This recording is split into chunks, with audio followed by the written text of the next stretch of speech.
Welcome to the Vegan Family Kitchen. This is Brigitte Jim, and I am the cook around here and as well as the chief meal planner. I am excited and thrilled and so happy simply to have Alison Setton here in the kitchen with me today. Hi, Alison.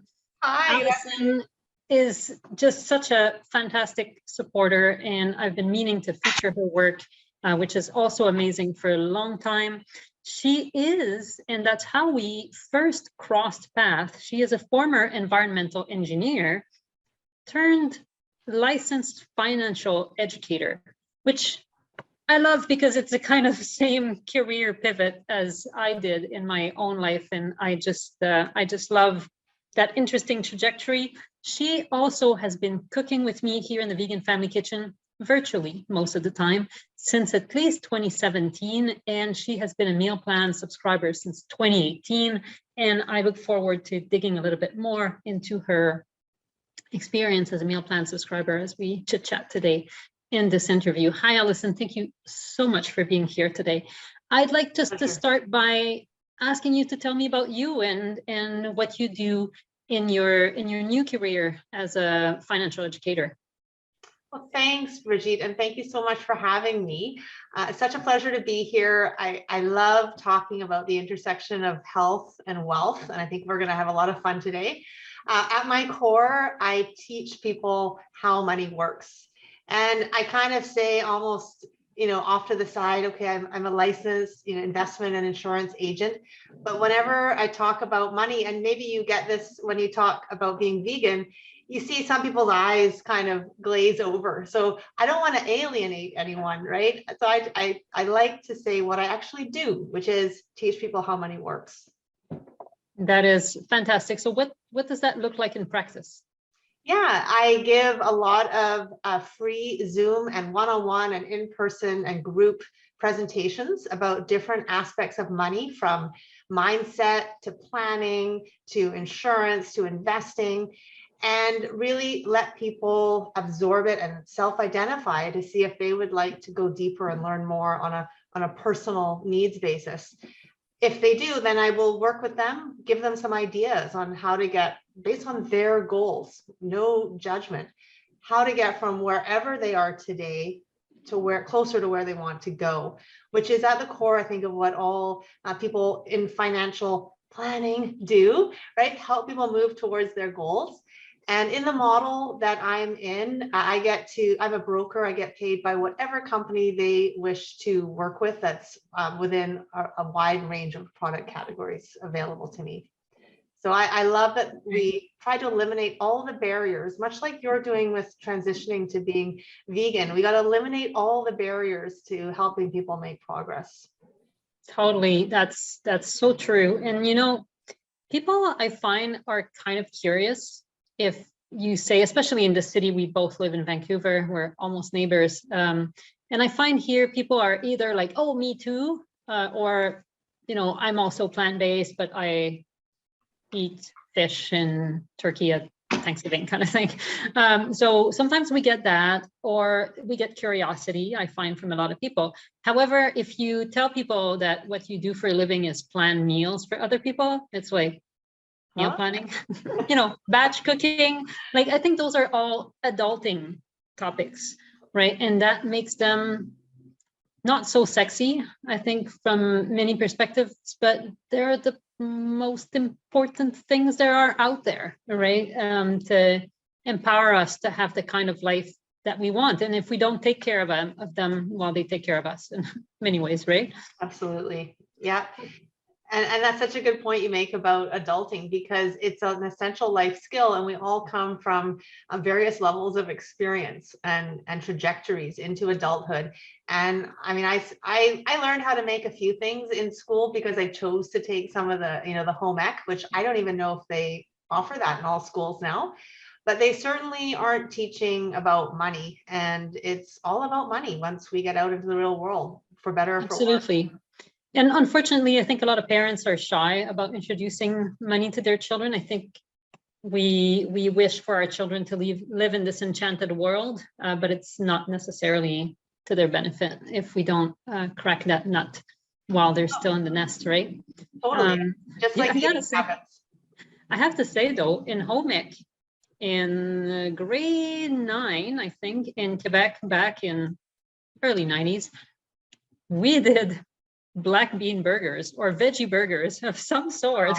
And I do remember that it was very, very unappealing. But now that I think back on it, I feel that the teacher was really a pioneer.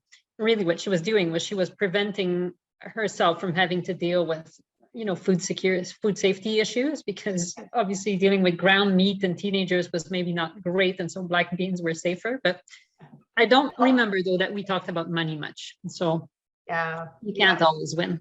when teachers have so much to fit into the curriculum, that I get it, but that also leaves parents, like you say, parents maybe not only a little bit shy, but they may not know about money themselves, right? And so Totally. there's a fear, or maybe they know about money, but they learned it from a generation that had a completely different set of circumstances. And so the money lessons that were learned from last generation or the generation before that may not really serve the current generation. Absolutely. So tell me a little bit more, because financial education and holding those seminars, those group trainings, individual one-on-one kind of support, it's a big part of your day-to-day. And I'd like to understand better, why does it matter to you so much? And what difference does it make in people's lives to become empowered when it comes to personal finance or just straight up money, right? Totally. Well, for me, there's an inextricable link between health and wealth. Both how we eat, how we exercise, how we move, how we take care of our money. It's all about taking care of our future selves. And I think if we don't understand money, then we leave ourselves vulnerable to being taken advantage of. And even when I worked as an environmental engineer, it was about feeling like I was doing something in this world that maybe moves the needle a little bit towards positive change. And I think helping people understand money, because it helped me so much to have just a little bit of basic knowledge about how money really works. I'm so excited to be able to share that with others and to see the light bulb go on. I know it makes a big difference in people's lives. And nothing is more exciting for me than to feel like I could have a small part in helping people make positive change in their life. And it's a change that can last generations, literally. So yeah, it's so many things that are wrapped up into what gives me satisfaction and what gives me happiness. But at its core, I benefit from it, and I want other people to have that same feeling of empowerment as well. Right. I love when you say it's all about taking care of our future selves, right? Whether you're trying to take care of your wealth or trying to take care of your health, and the two are profoundly linked. Tell me a little bit more about that connection between the two and what it might look like in people's lives to find some degree of independence or autonomy in their health and wealth departments. Yeah. Well, I think it's kind of counteracting this temptation, which I feel is almost rewarded these days, for instant gratification. So if we go and buy whatever we want, spend whatever we want, live in debt, live for today too much, if the pendulum is too far one way, then we're going to pay for it. We're all on like a trajectory. It's either going up or it's going down. And whatever we do today, health-wise, with what we exercise or what we eat, wealth-wise, with how much we save and invest versus spend, that trajectory is either going to go up or it's going to go down, and it's going to compound. So everything we do, I just believe so much in the power of compounding, but we got to make sure your trajectory is going in an upward positive direction and not in a downward negative direction.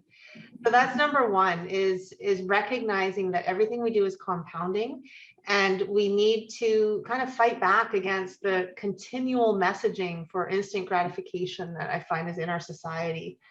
And that just speaks to taking the time to make meals as well. It's easier today to go and throw, a takeout pizza in the oven, or to eat something that's maybe more convenient than batch cooking or slow cooking or vegan cooking for that matter. But it's going to be really uncomfortable 20, 30 years down the road when we're sick and we haven't taken care of ourselves. And I think it's very similar with money. It's talking to your future self. So compounding is one way. And I think putting that idea of putting deposits into your body for your future, and putting deposits into your bank and investment account for your future just really resonates. It gives you freedom, both having your health and having money to make choices, give you freedom in your future, as well as freedom today. I have helped a lot of people who were so in debt that they were in a continual cycle of living paycheck to paycheck and really had no time freedom. So time and money are inextricably linked.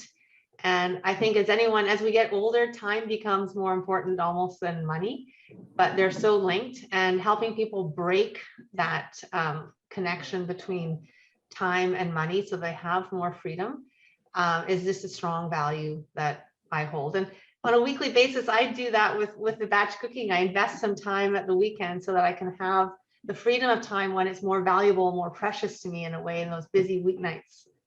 Totally. And, there's no doubt that it takes more time and more effort to cook your meals from scratch, to use only plant ingredients compared to using food from a bag or a box, right? There's no doubt it takes longer, but I choose when it happens.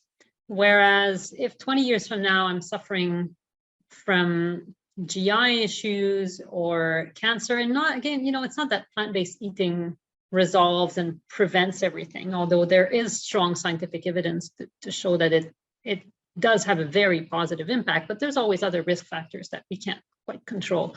But at least I have the control over this, and it reduces the odds that I'm going to be unexpectedly having to deal with health issues later. And not just mine, but also those of loved ones that happen to eat my food. So it is an investment in ourselves for sure. And in the same way, it's true, it's easier to just spend the money now. But really, that's another trap, because all the stuff we buy eventually has to be taken care of, and we become slaves to it rather than the other way around, whether it's a house that's too big or too many personal possessions. They just end up making us work for them rather than the other way around. 100%. I mean, I think you and I could talk at length about this, and the older and maybe more mature I've gotten, or maybe it's just my change in thinking, I look at things now and I almost instantly see them in the landfill, right? And even to the point, our poor daughter, when she was growing up, and she'd pick out, this, oh, here's my little pony. And I was like, okay, do you want it enough that it's going to end up in the landfill, and it's might end up in the ocean one day? I mean, not, the nicest outcome, but, she would think about it and be like, maybe not, but it's just, kids do what they learn, right? And I think making sure kids understand the implications of the choices they make today. She may have chosen to say, yeah, I still want this pony, and maybe I would have gotten it still, but it's I'm not going to sugarcoat it, right? And yeah. And I think stuff, it drains our pocketbook, it drains our time, because we got to clean it, maintain it, store it.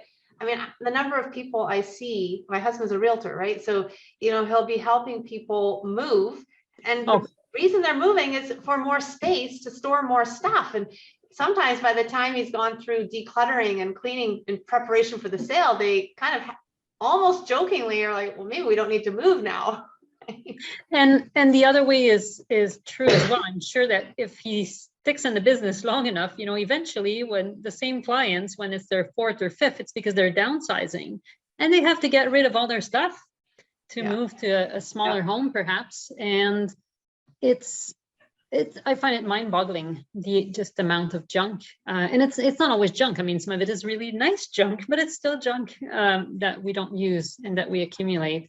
And it is quite sad, because it doesn't have there's not somebody else somewhere who's going to enjoy it. Everybody has enough stuff and drowns in it. So totally, and it robs your time. It robs your time, and it robs your money. Like totally. It's such a good message to keep in mind. So I'd like, in that perspective, we've kind of touched on it a little bit, but I'd like to learn more about your plant-based journey and how you came to eat, I think, a mostly plant-based diet to this day. That's right. So I think it first started when I was about 14 and went through that idealistic phase where come home to mom and dad and announce I'm vegetarian, right? Barely knew what it meant. But my parents have always been, so open and encouraging. And they said, great. So what are you cooking for dinner? Love it. Love it. That's the perfect answer. And I said, okay. So I got some cookbooks on my parents. I think got some cookbooks. We didn't have the internet back then. And I started, I think it was the Moosewood Kitchen, right? A classic cookbook. And we started making vegetarian meals. And my parents would sometimes make, not always though, they might make chicken or fish or something on the side. And gradually we ate more plant-based at home. Now, I never turned my parents into complete vegetarians by any stretch, but that was the start. And I don't think I ate chicken or meat until I was pregnant and I was traveling and I wasn't really able, I think, to eat how I wanted to eat. And I remember just saying, I need some chicken. And my fiance, my now husband at the time, he looked at me in utter shock because he'd only ever known me as a vegetarian. And I think that was the only time where I really craved meat. Most of my life, I've never really craved it. So that has helped me a lot. I know some people really have strong attachments and cravings for meat. And over the years, I can't claim that I've always been vegetarian. I've eaten fish and chicken. I don't think I've ever had red meat since I went vegetarian when I was 14, but I've eaten chicken and fish along the way. And mostly it's been out of social graces or convenience. And so when I found your business with the plant-based and batch cooking, it just made it so much easier to have someone else do the decision making. For me, the biggest hurdle is like trying to decide what to make for dinner. I'm so tired by the end of the day, and I think so many parents, right? You make so many decisions that whole decision fatigue thing, the idea of what's for dinner, and I think you spoke a lot about this, was just so, it just threw me into a conundrum. So the batch cooking on the weekend has been a complete game changer because I'm strong and rested on the weekend, and I can take your plan and I can just take most of the thinking out of it. Now I mean, just as people may be afraid to talk to me because they think I know something about money and they may feel like they don't, you may feel the same way, that people might be afraid to talk to you because you're vegan and maybe they're afraid we'll judge them. And I'm sure you'll agree with me, that's not at all the case. So just for the listeners out there, like, I will eat yogurt now and then. Like, I do actually really enjoy yogurt, and I know dairy is like the worst. So that would be my guilty pleasure. My husband can't eat dairy. So we're Jewish, so we don't eat shellfish and pork anyway. So it's like the main thing that we all have in common is vegan. And so I would say we're mostly vegan, but with a little bit of dairy for me and my daughter here and there. So that's I remember you said something about how, because your daughter goes to Jewish school, right? And when we started working together, I remember you said something about the convenience of choosing, to make a vegan lunch for that reason. Can you tell me a little bit more about that? Yeah. So if you're, Jewish people observe the Jewish laws of kashrut to varying degrees of observance, but some of the general principles are you don't mix meat and dairy at the same meal, and sometimes even in the same pans or the same dishwashers.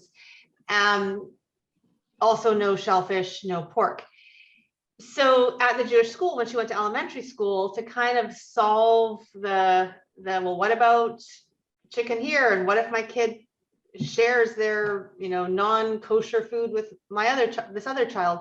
The school just said, look, just vegetarian, no meat from home. They've since opened up a cafeteria, and so they will offer some kosher meat in the cafeteria prepared in the kosher kitchen. but mainly it was driven by a sense of just for ease, all parents had to bring vegetarian. And of course, in this day and age in North America, we can't have nuts. And so it didn't leave too many options except for, non-nut based vegan. So tofu meat and tofu and egg was okay. Eggs were okay if people chose, but no kid wants egg in their lunch, right? And so it was convenient to have some, I guess, a repertoire of vegan foods because that's what her school was able to accept anyway. Right. Oh, that's awesome. Yeah, I mean, obviously lentils, Yeah, beans and all those lots of things. hummus. Well, yeah, that's fantastic. Although I have to say, in my daughter's class, there's a girl who's allergic to sesame, and like there's a suspicion that she may be allergic to chickpeas or something like that. And so my daughter has to be careful not to sit next to her at meals. It's endless. But definitely, if we can avoid the big ones for lunch boxes, that's definitely a start. So tell me a little bit more, really quickly, perhaps, about how you use the meal plans in your personal life.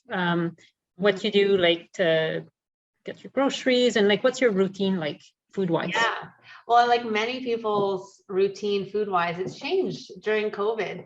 And I think in a lot of cases, for many families I speak to, financially for the better. People have been saving a lot of money by not eating out as much before the emergence of all of the so convenient food delivery. But we have certainly been doing a lot more home-based cooking anyway. And the routine we have now is my husband has taken on the role of chief shopper, which was great because I was actually scared of shopping for a little while there when COVID first hit. Like that was the most exposure point of my week would be going to the grocery store. So my husband said, okay, I'll do all of the shopping, the lugging. What a brave knight in shining armor going to the grocery store. I love it. I mean, it was quite the thing in March, April, May of 2020. We were extremely careful, and I mean, for good reasons, but we still didn't know what we were really up against, right? We didn't know exactly. And I will say, like, your meal plans with the shopping list was so perfect because my husband is the kind of shopper that will get what's on the list, even if there's something glaringly obvious in my mind that we need. If it's not on the list, it doesn't get purchased. Which is good advice from a financial perspective, but if you are out of pasta, it can lead to a disaster. I know, I cannot fault him. So now we have a shared Google shopping list. And as soon as I'm like, oh, we're out of tahini, put it on the list. So it goes on the list. And so I update that list when I get your meal plan. He goes shopping usually on a Thursday or Friday, avoiding the busy weekends. And on Sunday, I do the cooking in the kitchen. And something that's really nice that has emerged is my mother-in-law comes over on a Sunday afternoon to visit. And she is there and I'm cooking in the kitchen and our daughter is kind of hanging out with her grandma. And it's become this little routine. And it's so lovely because you can kind of visit around the kitchen. Like, it just didn't happen before. It's forced us in a good way to kind of slow down and just be together. And usually one of the things I'm batch cooking will have some of it, there's a light dinner on Sunday night, and the rest gets kind of packed away. And I may supplement it with, a favorite recipe from a past week or from a website like Eating Bird Food or Ambitious Kitchen have nice vegetarian recipes. So I may mix and match a little bit here, but the core is the vegan family meal plan. And it's just been, really easy once you set up those routines. Yeah.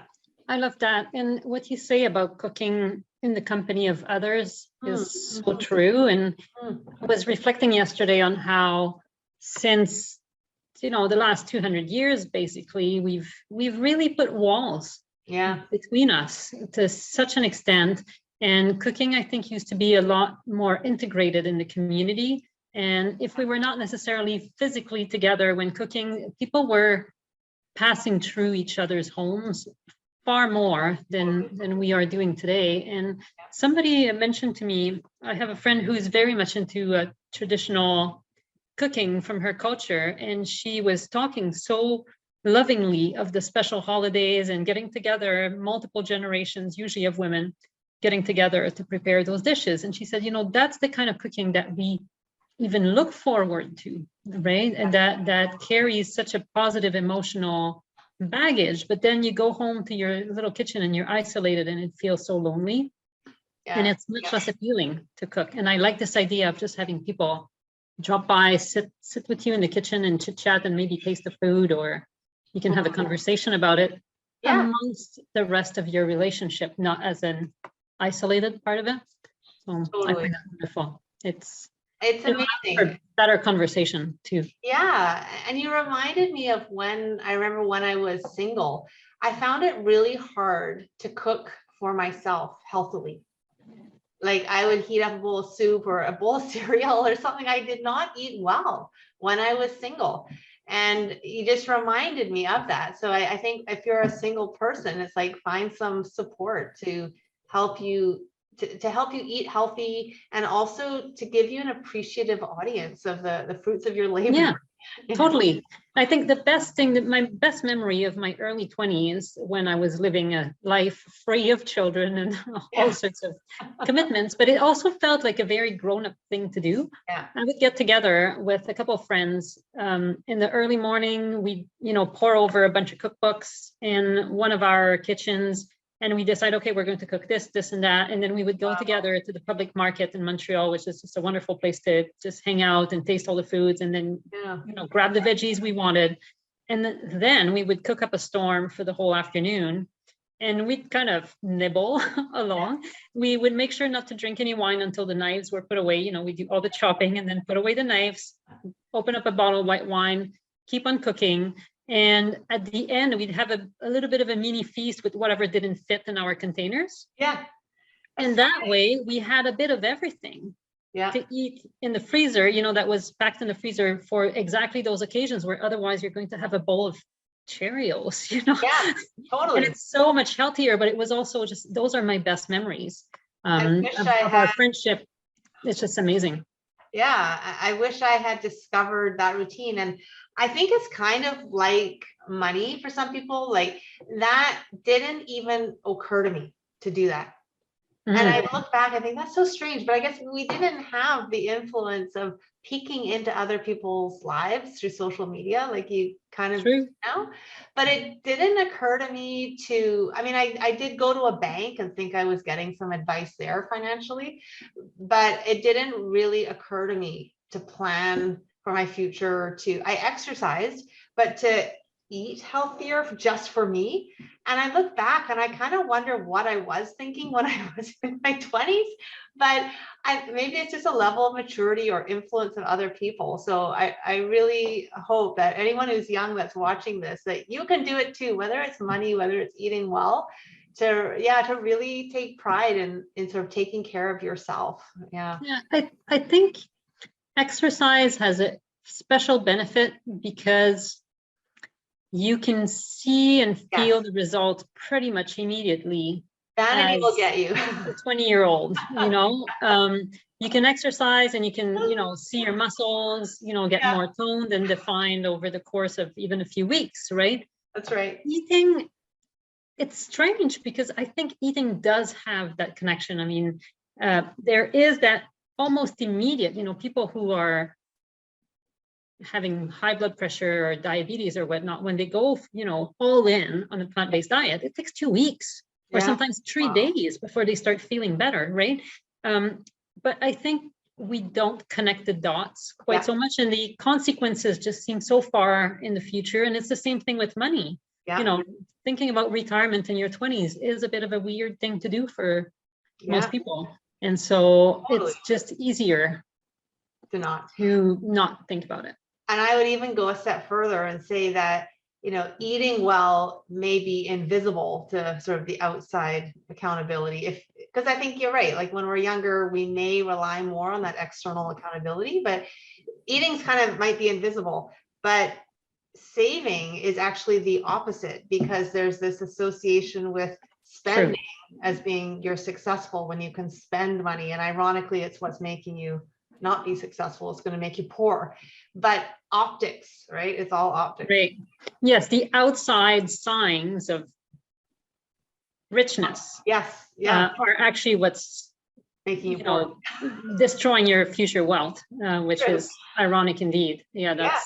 And I mean, I've seen that too in some of my cycling friends, especially when I was doing more long distance cycling, and some people that were priding themselves on being. And I've at the time I remember dreaming at some point of making myself a cycling jersey that would say "fueled by poutine." Yeah. Because I mean, there is something about that injection of high fat foods when you're doing endurance events that really, feels good. Yeah. And there's a bit of like a almost macho, bragging around this, that like I can eat all the junk food and look at me how healthy I am. And I think it's part of the same culture. And the reality is that we don't exactly know what's going on inside our bodies. There's a lot of processes in there that are just beyond the perception of the traditional medical indicators that we monitor. Not that we monitor those in our 20s anyway, but anyway. If only. Yeah, it's totally an investment and it's worth doing. So along those lines, Alison, I would like you to tell me, what do you wish everyone knew about money or about plant-based eating or both together?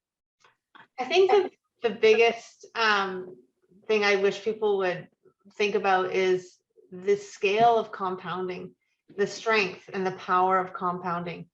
And just, I've read enough, I've seen enough, and I've looked at it enough, but my mind is boggled at how powerful compound interest, compound efforts, everything compounds over time.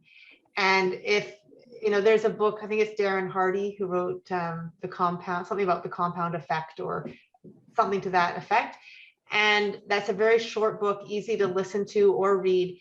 And he talks about just how powerful compounding is, the rule of 72 when you look at money.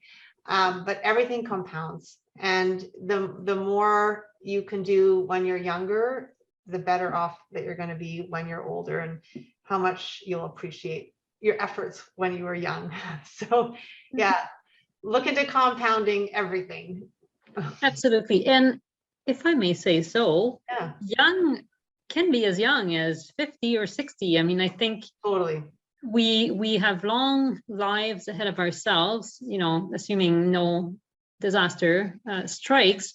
But even 60 years old is not too late to start benefiting from the power of compounding. So even if people have been missing out, I think it's on whether it's for health or wealth. I think just because you've been missing out, it gives you a greater reason to get started on compounding today, rather than saying, oh, well, I missed the boat. No, I mean, maybe you just were a little late, but you can take a later boat, right? Totally. It's today is always better than tomorrow. I didn't even discover my career in finance until I was 39. So, and that's when I really started getting into it in a really serious way and understanding in a much deeper way. So I've definitely been playing catch up, and I think whatever your journey, it is what it is, and you are where you're meant to be. But the more you can change the direction for your future, and the sooner you can do that, the better. That is just fantastic. I would love to be able to connect people to you if they want to participate and learn from your money webinars. I know you also teach, not only you teach about money management and investment, but I know you also help people who want to start small businesses. Yeah. Where can people connect with you on social media and on the greater internet? Well, thanks, Brigitte. I'm most active on Instagram. So it's just my name at Alison with one L, Setton, Setton. So at Alison Setton. On LinkedIn, my profile name is Financial Educator, but I'm also on LinkedIn, a little bit less active. And I have sort of those rerouting things where if they type in alisonsetton.ca, they'll get to my Canadian website, alisonsetton.com. Gets me to my US website, because I am building and training advisors across both the US and Canada to come in and start to not only get licensed in the financial industry to help themselves, but also to help others learn more about money, because it is a regulated industry and does require a license. So we help people do that. And you're right. We have a program called E2E, to employee to entrepreneur. A lot of people are making that transition or are curious about making that transition. It's something we're very powerful. Of course, we happen to do it in the financial industry, but we are launching a campaign around, what are some of the things you need to think about if you're looking to make that move. That is fantastic. So I will put all of those resources in the show notes. Great. And down in the comments below. Thank you so much for being here today, Alison. It's always wonderful to talk with you. I wish we could get together in person more and cook some more. And I just can't wait for my kids to be vaccinated and feel like I can move on a little bit. And thank you also for your support with the Vegan Family Kitchen. It's been awesome to decide what's for dinner for you and your family. Well, thank you for having me, and thank you for all the work that you do. Really appreciate it. We'll see you around soon in the Vegan Family Kitchen. Thank you, Alison. Thanks, Brigitte. Bye.